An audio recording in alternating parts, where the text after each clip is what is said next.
Watu inatu se tu'alalo le Afioga le taitai o le tuangai, Tuilaepa Lupesolo'ai Dr. Sailele Malielegaoi, e le Afioga le Ali'i Palemia le taitai o le atunu'u, le laule le māleto Polata'ivao Fosi Schmidt, e nei faia se Kōmisi Su'esu'e whaapitoa, e latou Tuilaepa na le lua se fulmaltasi tesi ma le 5 miliona talā, le sa totogina tu le Pulega o va'a Sāmoa, e whaatau mai ei le va'a mai le kamupanī Ausetālia, e sitia le tūlaga o femālaga'iga le va'a Upolu ma Savai'i, o le va'a na pāsia le kapeneta le faigāmālō taluai, ma le whaamoemoe autū e whaalelei e faigāmālanga le va'a motu e lua.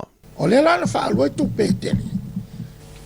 Ala o tongi le vaenga tele o tupe. O le lana mea whai le vale. Le o au whalonga. O toi fisiringi e le faigāmālō e tatai le malolo e nei.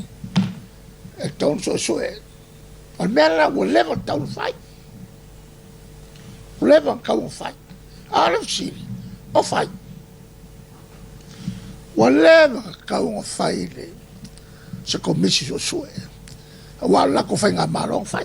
Ai i le feiloā'iga le autū stala ma te tai o le atunu'u. Na malanga whaapitoa le Afioga i le minista Fela'uā'iga sa o whaatunuina te lupe e Afioga nanga wa tele Pulega.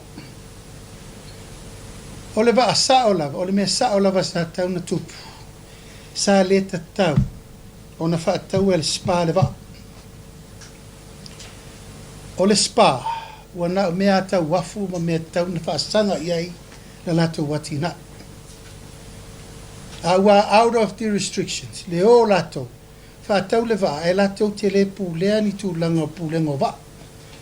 A whapeini va a o pēr le matanga le Pulega o va al tatou malo Sāmoa Shipping Corporation. O latou tonu na e oe. Tanga ioi me tau va. Ale o le wafu loke me tau va. Ia o le whaiunga na whai e le faigāmālō te atu. E lau taun whai. O le mauna mai e le sefe le va mo tātou. Afioga le Palemia, o se va'a sa whaalia e le sa avea ma minista, le Afioga olo a forfiti va'ai, o se va'a e matua i sao tele, e na o le tolu se fulu i le tolu se fulu ma le 5 minute, e malanga ai i le va'a o motu e lua. Peita i wa whaamaunia e le Afioga le Palemia, e le o se va'a e saonga le mū le vainu, e ui fo i na to tele le pasese na te tau aveina whaate se ima le whainu merol tā vale, ai tā watu le saonga le mua le soi fō tangata lau tele.